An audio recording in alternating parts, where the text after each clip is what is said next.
सबको सहायता करे। आइए आज का हमारा वचन के लिए हम कंटिन्यू करेंगे। कल का जो वचन देखा था हमने, आज पढ़ेंगे भजन का किताब 138 अध्याय उसका 2 वचन। भजन संहिता 138 वर्स 2। मैं तेरे पवित्र मंदिर की ओर दंडवत करूंगा और तेरी करुणा और सच्चाई के कारण तेरे नाम का धन्यवाद करूंगा, क्योंकि तूने अपने वचन को अपने बड़े नाम से अधिक महत्व दिया है। यहाँ पर प्रभु का वचन में लिखा है, दाऊद राजा कहता है कि क्योंकि तूने अपने वचन को अपने बड़े नाम से अधिक महत्व दिया है। बड़े नाम।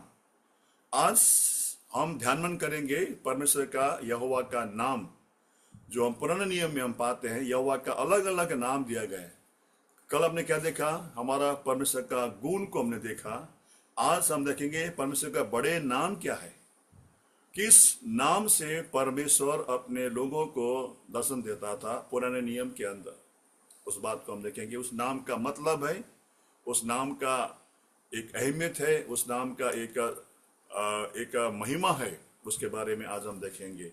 तो यहाँ पर कहता है कि दाऊद कहता है कि क्योंकि तूने अपने बड़े नाम से, कौन सा नाम से परमेश्वर पुराने नियम में अपने प्रजा को, अपने लोगों को दर्शन देता था, उस बात को हम जानेंगे। देखिए पुराने नियम में अगर आप पढ़ेंगे अपना निर्गमन की किताब में 3रा अध्याय में अगर हम आते हैं, वहां पर जब परमेश्वर मूसा को बुलाता है, अपने जो इजरायलियों को मिस्र के गुलामी में थे 400 साल तक, तो परमेश्वर का योजना जो अपने जो प्रजा इजरायलियों को उस मिस्र के देश से छुड़ाने से पहले अपने दास परमेश्वर मूसा को तैयार करता है और मूसा को बोलता है कि तुझे मैं भेजता हूं मिस्र के देश में, जो मेरी प्रजा है, मेरी लोग हैं, जो मिस्र के गुलामी में है, दासत्व में है, उनको छुड़ाने के लिए।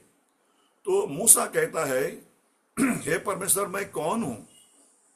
मुझे मुझे उतना बड़ा काम मुझे मुझे मैं नहीं कर पाता हूं मैं।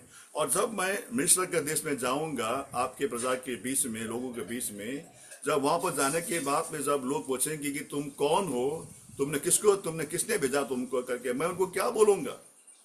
तो जब परमेश्वर का दास मूसा परमेश्वर से सवाल करता है कि जब मैं जाऊंगा इजराइल के बीच में, मिस्र के देश में, तो लोग मुझसे पूछेंगे ना, तुमको कौन भेजा है, तुम कहां से आए हो, तो उनको मैं क्या बोलूंगा? तो वहां पर मूसा एक बात कहता है। देखिए मूसा जो परमेश्वर एक बात कहता है मूसा को। देखिए 3रा अध्याय, उसको हम पढ़ेंगे। पहला हम पढ़ेंगे 12 वचन में, सॉरी 11 वचन में। परंतु मूसा ने परमेश्वर से कहा, मैं कौन हूँ जो फिरौन के पास जाऊं और इस्राएलियों को मिस्र से निकाल के ले आऊं? हाँ, बोलता मैं कौन हूँ प्रभु, मैं तो, मुझे बोलना भी नहीं आता है, मैं तो उतना निपुण भी नहीं बोलने के लिए। वो ऐसा कहता है। देखिए आप पढ़ेंगे 4 अध्याय का 10 पढ़िए बेटा, 4 का 10। मूसा ने यहोवा से कहा, हे मेरे प्रभु, मैं बोलने में निपुण नहीं, न तो पहले था और न जब से तू अपने दास से बातें करने लगा। मैं तो मुंह और जीभ का भद्दा हूँ। हाँ प्रभु, मैं बोलने को मुझे नहीं आता है, मैं जीभ से और मुंह से भद्दा आदमी हूं। मैं क्या बोलूं वहां पर जाकर, मैं क्या बोलूं? तो लोग पूछेंगे ना प्रभु कि तुमको कौन भेजा, तुम कहां से आए, तो उनको क्या उत्तर दूं मैं? तो वहां पर परमेश्वर एक बात कहता है मूसा के। देखिए वचन 14 पद में कहता है, सॉरी पहले 13 पढ़ेंगे, 13 भी पढ़ेंगे पहले समझने के लिए। 3 का 13। हाँ, 3 का 13, सॉरी। मूसा ने परमेश्वर से कहा, जब मैं इस्राएलियों के पास जाकर उनसे कहूँ, तुम्हारे पितरों के परमेश्वर ने मुझे तुम्हारे पास भेजा है, तब यदि वे मुझसे पूछे उसका क्या नाम है, तब मैं उनको क्या बताऊं? हाँ, तो परमेश्वर का दास मूसा कहता है, जब मैं वहां पर जाऊंगा इजरायलियों के बीच में, तो वो पूछेंगे ना उसका नाम क्या है, तेरा परमेश्वर का नाम क्या है? क्योंकि 400 साल तक इजरायली लोग मिस्र के देश में गुलामी में, बंधुआई में, क्योंकि ऐसा कहता है कि मिस्र के देश में सबसे ज्यादा मूर्ति पूजा वहां पर होता था, मूर्ति पूजा। तो 400 साल तक इजरायली लोग उन मूर्ति पूजाओं के बीच में वहां पर बैठे हुए हैं, मूर्ति पूजा करते हैं वो लोग। तो इतनी भयंकर तो गुलामी में है। तो पूछेंगे ना, तुम्हारा जिस परमेश्वर ने तुमको भेजा उसका नाम क्या है, मैं क्या बोलूं उनको? तो वहां पर प्रभु क्या देते हैं, देखो वहां पर परमेश्वर क्या जवाब देता है, परमेश्वर 14 वचन में। परमेश्वर ने मूसा से कहा, मैं जो हूँ सो हूँ। फिर उसने कहा, तो इस्राएलियों से यह कहना, जिसका नाम मैं हूँ है, उसी ने मुझे तुम्हारे पास भेजा है। परमेश्वर ने अपने दास मूसा से कहा, मैं जो हूं सो हूं, मेरा नाम ही है मैं जो हूं सो हूं। यहाँ पर परमेश्वर अपना परिचय देते हुए कहता है कि मैं जो हूं सो हूं, और कहता है कि जिसका नाम मैं हूं उसी ने मुझे तुम्हारे पास भेजा है। बस तुमको इतना ही बोलना है, ज्यादा तुमको नहीं बोलना है। मैं जो हूं सो हूं, और जिसका नाम मैं हूं उसी ने मुझे भेजा है। परमेश्वर का नाम क्या है? मैं हूं। आज हम और आप बहुत हम बोलते हैं ना, मैंने किया, मैं कर सकता हूं, मैं करूंगा, मेरे जैसा कोई नहीं है। प्रियो, मैं कहने का अधिकार केवल सिर्फ परमेश्वर को है। जब हमारे जीवन में, मनुष्य के जीवन में जहां पर मैं शब्द आता है ना, वो अहंकार है, वो घमंड है, और वो व्यक्ति कभी सफल नहीं होगा। कोई भी क्यों ना हो, चाहे प्रभु का दास हो, प्रभु का जन हो, चाहे संसार के लोग भी क्यों ना हो जो प्रभु को नहीं जानते हैं, जहां पर ये शब्द आता है मैं कहने का अधिकार केवल परमेश्वर को है। हम मनुष्य होके हम कौन है प्रिय? हम तो कीड़े मकोड़े हैं। आपने कभी देखा, आप जब घर पे जो अपने अपने घर में, अपने बिल्डिंग में हो, या अपने घर में हो, या अपना कुटीर में क्यों ना हो, देखिए जब आप चलते हो ना अपने घर के आंगन में, या अपने घर के फर्श में चलते हो ना, तो देखिए मूंगी देखते होंगे ना, आपके दीवार में मूंगी चढ़ रहा है ना। आपका दीवार में जो मूंगों की क्या बोलते हैं, चिट्टी चिट्टी, है ना, वो चिट्टी ऐसा चल रहा है। आप जब उसको देखोगे आपको क्या महसूस होगा? आप यार ये क्या चीटी, छोटा सा जानवर, छोटा सा ये प्राणी ये, है ना, जिसको हाथ में उठाएंगे तो आप मन बसल जाएगा वो। तो हम उस चिट्टी को क्या समझते हैं? कुछ भी नहीं है ये, क्योंकि छोटा सा एक प्राणी है वो। परमेश्वर के दृष्टि में हमारा आपका भी अहमियत, हमारा आपका भी जो है ना अस्तित्व ऐसा ही है। हम कुछ भी नहीं है प्रियो। जिस परमेश्वर, हम कल देखा था, जिस परमेश्वर ने स्वर्ग पृथ्वी को बनाया, उसके सामने हम एक चिट्टी के समान है प्रियो। हम कुछ भी नहीं है। और हम ऐसे चिट्टी के समान एक कीड़े मकोड़े होके, जब हमारा हृदय के अंदर ऐसा बात आता है कि मैं हूं, मैं कर सकता हूं, मैं बोल सकता हूं, मुझे आता है, जहां पर ये बात आता है ना, वो अहंकार की बात है। और अहंकार हमको आपको ले डूबेगा, चाहे कोई भी क्यों ना हो, है ना। इसीलिए हमारे आपके जीवन में हम कभी हमको नहीं बोल रहे मैं कर सकता हूं। इसलिए हमेशा बोलता हूं मैं आपको, जब भी हम प्रार्थना करते हैं, हमेशा बोलता हूं आपको मैं, जब भी हम मंडली की प्रार्थना में आते हैं, ऐसा मंडली की प्रार्थना में करते हैं, तो हमेशा बोलना, हमारी प्रार्थना, हम प्रार्थना करने के लिए आए, मैं कभी भी नहीं बोलना। मैं कहने का जो अधिकार है हमको आपको नहीं है। मैं कहने का अधिकार केवल परमेश्वर को है। वो पर कहता है, मैं जो हूं सो हूं, और जाके उन लोगों से कहो जिसका नाम मैं हूं उसने मुझे भेजा है। वो परमेश्वर का बाइबल में, पुराने नियम में कई सारे ऐसे बड़े नाम से परमेश्वर ने अपने आप को, अपने प्रजा को, अपने दासों को ईश्वर का दर्शन दिया है। इसीलिए बाइबल में से बहुत सारे नाम दिया गया है, जो इब्रानी भाषा में इसका मतलब, उस इब्रानी भाषा में दिया गया, उसका एक मतलब है, उसका एक नाम है। तो उस नाम के बारे में आज हम जितना आज हमारा समय मिलेगा उसको हम देखेंगे।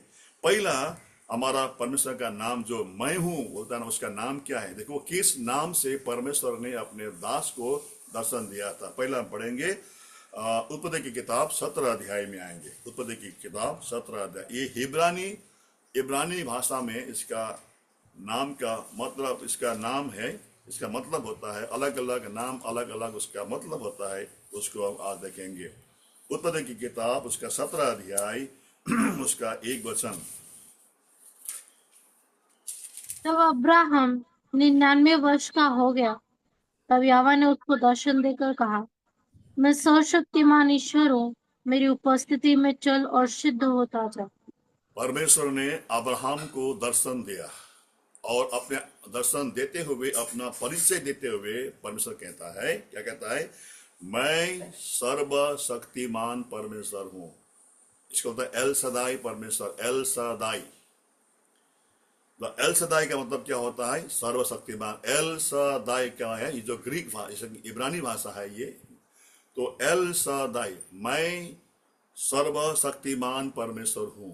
पहला, परमेश्वर जब भी पुराने नियम में अपने दास को, अपने प्रजा के बीच में जब अपने आप को प्रकट किया, अपने नाम का परिचय दिया, वो हमेशा कहता था कि मैं सर्वशक्तिमान परमेश्वर हूं। आई एम एल सदाई। हमारा परमेश्वर का नाम है सर्वशक्तिमान परमेश्वर, जिसका मतलब है वो सर्वशक्तिमान है। उसके सर्व अधिकार रखने वाला परमेश्वर है ना। और क्या कहता है? मेरे उपस्थिति में चल और सिद्ध हो जा। वो परमेश्वर, अब्राहम का परमेश्वर, अब्राहम को दर्शन देता। कभी दर्शन दिया अब्राहम ने जब वो 99 ईयर्स का जब हुआ, इस बुढ़ापे के अंदर 19 में हमको चलता है, इस बुढ़ापे के समय में परमेश्वर ने उसको दर्शन दिया। बोलता है मैं एल सदाई परमेश्वर हूं, मैं सर्वशक्तिमान परमेश्वर हूं मैं। तो प्रियो, जिस परमेश्वर को हमने विश्वास किया, वो परमेश्वर कौन है? सर्वशक्तिमान परमेश्वर है। सब कुछ कर सकता है। उसके सामने कोई चीज कठिन और कोई चीज असंभव नहीं है। वो परमेश्वर, देखो बुक ऑफ आइजा की किताब, वो परमेश्वर का उसका उसका उसका उसका सामर्थ्य को हम देखते। देखिए यशायाह नबी की किताब, अब भी मैं पढ़ रहा था यशायाह नबी की किताब के अंदर, यशायाह नबी की किताब, वहां पर वो परमेश्वर कहता है, देखिए 66 चैप्टर, वजन अपना यशायाह नबी की किताब 66 चैप्टर, उसका एक वचन, एक आयत। यहोवा यूं कहता है, आकाश मेरा सिंहासन और पृथ्वी मेरी चरणों की चौकी है। तुम मेरे लिए कैसा भवन बनाओगे और मेरे विश्राम का कौन सा स्थान होगा? हाँ, वो कहता है, देखिए यहोवा यूं कहता है, आकाश मेरा सिंहासन है। परमेश्वर का सिंहासन कहां पर है? आकाश में है। वो पूरी ब्रह्मांड में नहीं समाता है। वो उनका असीमित परमेश्वर है। वो कहता है आकाश मेरा सिंहासन है, पृथ्वी मेरा चरणों का चौकी। ये पृथ्वी है ना, वो उसका क्या है? चरण का चौकी है। वो कहता है तुम मेरे लिए कैसा भवन बनाओगे। हमारा परमेश्वर हमारे हाथ के बनाए हुए मंदिर में नहीं रहता है। मैं फिर कहता हूं, हमारा परमेश्वर हमारा हाथ के बनाए हुए मंदिर में नहीं रहता है। वो कहता है तुम मेरे लिए कैसा भवन बनाओगे। आज हमारा बड़े बड़े चर्च को हम देखते हैं, बड़े बड़े बिल्डिंग को देखते हैं, वहां पर परमेश्वर नहीं रहता है। वो प्रभु का भवन नहीं है, क्योंकि परमेश्वर उन भवन में नहीं रहता है। वो तो एक जगह है जहां हम इकट्ठा होकर संगति करते हैं। आज जो भी हम देखते हैं भवन देखते हैं, चाहे हमारा कलिम्पुंग का सदाई हो, हमारा हैदराबाद का हैब्रोन हो, जवा समा का चेन्नई क्यों ना हो, है ना, ये हमारा बम्बई के अंदर भी ऐसा मंडली है, घर है। वो घर प्रभु का मंदिर नहीं है। वहां पर हम प्रभु के जो खून से खरीदे हुए संत लोग इकट्ठा होंगे संगति के लिए, आपस में संगति करने के लिए। वो प्रभु का भवन नहीं है। प्रभु कहता है आकाश मेरा सिंहासन है, पृथ्वी मेरा चरणों की चौकी है, तुम मेरे लिए कैसा भवन बनाओगे। और कहता है और मेरा विश्राम का कौन सा स्थान होगा। परमेश्वर उस भवन में कभी विश्राम नहीं करता है। परमेश्वर हमारे हृदय का, इस घर में, हृदय में जो ये प्रभु का घर है, प्रभु का मंदिर है। ये पहला कोरिन्थियों की किताब 3 अध्याय, पहला कोरिन्थियों की किताब 3 अध्याय 16 वचन, पहला कोरिन्थियों की किताब 3 अध्याय 16 वचन। क्या तुम नहीं जानते कि तुम परमेश्वर के मंदिर हो और परमेश्वर का आत्मा तुम में वास करता है? हाँ, क्या तुम नहीं जानते? यहाँ पर प्रश्न कर रहा है, क्या तुम नहीं जानते तुम परमेश्वर का मंदिर हो। मंदिर कहाँ पर है? हमारा हृदय के अंदर है। इसी हृदय को मंदिर बनाने के लिए, इसी हृदय को साफ करने के लिए, इसी हृदय को पवित्र करने के लिए ही प्रभु यीशु मसीह बन के संसार में हमारे बीच में आया और कलवरी क्रूस पर उन्होंने अपने प्राण को दिया, अपने लहू को बहाया। उस लहू के द्वारा हमारे हृदय को शुद्ध किया। आज वो परमेश्वर जो स्वर्ग और पृथ्वी का मालिक है प्रियो, वो हमारे हृदय में निवास करता है, हमारे हृदय में विश्राम चाहता है। लेकिन होता क्या है, जब हमारे मन में अशांति है, हमारे मन के अंदर डहा है, जलन है, ईर्ष्या है, तमाम बातें, हमारा परमेश्वर हमारे हृदय में उनको विश्राम नहीं मिलता है। इसीलिए प्रियो, वो परमेश्वर कौन है? वो कहता है मैं सर्वशक्तिमान परमेश्वर हूं मैं। और आगे कहता है मेरे उपस्थिति में चल और सिद्ध होता जा। वो परमेश्वर कैसा परमेश्वर है? वो सिद्ध परफेक्ट परमेश्वर है। वो प्रभु चाहता है कि हम और आप भी सिद्ध बनते जाए, हम और आप भी पवित्र बनते जाए, हम और आप उसके उपस्थिति में चले। वो प्रभु चाहता है। वो एल सदाई परमेश्वर, वो चाहता है कि हम उनकी उपस्थिति में चले, उनके साथ साथ में चले। मगर कैसा? हमें और आपको सिद्ध बनना है, पवित्र बनना है। और पवित्र सिद्ध हम अपने आप से, अपनी धार्मिकता से, अपने कोशिशों से, अपने ताकत से हम नहीं बन सकते हैं। मैं फिर कहता हूं, परमेश्वर के उपस्थिति में चलने के लिए हमें सिद्ध बनना है। और हम अपनी ताकत से, अपने बल से, अपने धर्म कर्म से, अपना धार्मिकता से हम कभी सिद्ध नहीं बन सकते हैं। इसीलिए परमेश्वर ने हमारे लिए एक उपाय किया है पवित्र बनने के लिए, सिद्ध बनने के लिए। उपाय क्या है? कलवरी क्रूस, जहां पर हमारे प्रभु यीशु मसीह सारे संसार के पापियों के लिए मरा। उस क्रूस के सामर्थ्य के द्वारा, उस क्रूस में बहे हुए लहू के द्वारा ही हम पवित्र बन सकते हैं और पवित्र बनते जाते हैं। क्योंकि क्रूस में आज भी क्रूस लहू जो है हमारे लिए वो काम करता है। इसलिए जब भी हम प्रार्थना करते हैं, प्रार्थना करने के लिए आते हैं, पछतावे के साथ में हमको आना, हे प्रभु मुझ पर दया कर और मेरे पापों को क्षमा कर, मैं आपके चरण में आता हूं। आज हमारे आपके लिए उस पवित्र होने का उपाय क्या है? वो कलवरी का क्रूस। इसीलिए हमारा परमेश्वर का नाम क्या है? मैं सर्वशक्तिमान परमेश्वर हूं। एल सदाई परमेश्वर, एल सदाई गॉड पहला नाम है। इसीलिए प्रियो, ऐसे महान परमेश्वर को हमने पाया है, उसके उपस्थिति में चलना है तो हमें सिद्ध बनना है। और सिद्ध बनने के लिए उस क्रूस के नीचे, क्रूस के निकट हमको प्रतिदिन आना है, प्रति रोज, प्रति क्षण, जब भी हमको आना है। क्योंकि वो क्रूस ही है जो हमको आपको सिद्ध बनाता है और हमको आपका पवित्र बनाता है। पहला नाम। दूसरा पढ़ेंगे, उसका टाइम नहीं है। उत्पत्ति की किताब, उसका दूसरा अध्याय, उसका 4 वचन। उत्पत्ति की किताब दूसरा अध्याय, उसका 4 वचन। आकाश और पृथ्वी की उत्पत्ति का वृत्तांत यह है कि जब वे उत्पन्न हुए, अर्थात जिस दिन यहोवा परमेश्वर ने पृथ्वी और आकाश को बनाया। यहाँ पर दूसरा नाम यहाँ पर दिया गया है, उसको कहते हैं, इब्रानी में कहता है, हिब्रू में कहता है एल एलोहिम परमेश्वर। एल एलोहिम, इसका मतलब है आकाश और पृथ्वी को रचने वाला परमेश्वर, बनाने वाला परमेश्वर। L Elohim. मैं फिर कहता हूं, इसको जो है ना भाई, जो ये रिकॉर्डिंग होता है ना, उसके बाद में फिर आपको देखना समझने के लिए।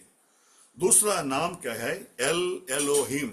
इब्रू का इसका नाम है ये एल एलोहिम, जिसका मतलब है क्रिएटर, बनाने वाला, सृष्टि करने वाला। जिस परमेश्वर ने आकाश और परमेश्वर ने, यहोवा ने पृथ्वी और आकाश को बनाया।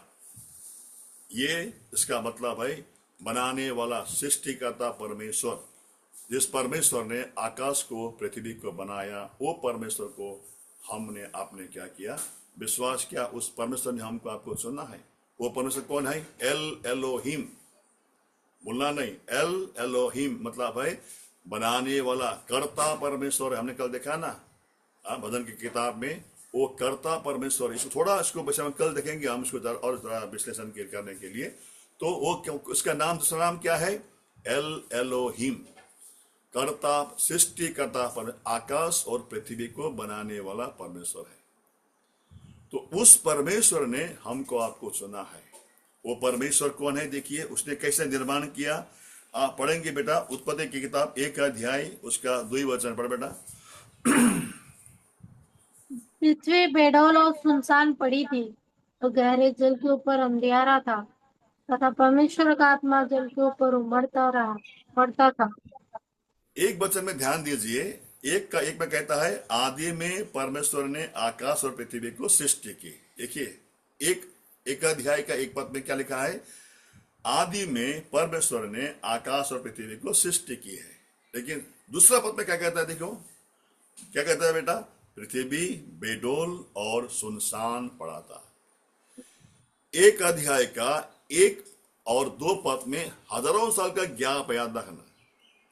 परमेश्वर ने पहला आकाश और पृथ्वी को सृष्टि किया था, मगर 2 पद में हम पढ़ते हैं पृथ्वी बेडोल और सुनसान था। मतलब पृथ्वी का कोई आकार नहीं था, पृथ्वी बेडोल था, सुनसान था, कोई उसमें वस्तु नहीं था। क्या मालूम है, क्योंकि 1 अध्याय का 1 और 2 पद में कईयों साल का गैप है।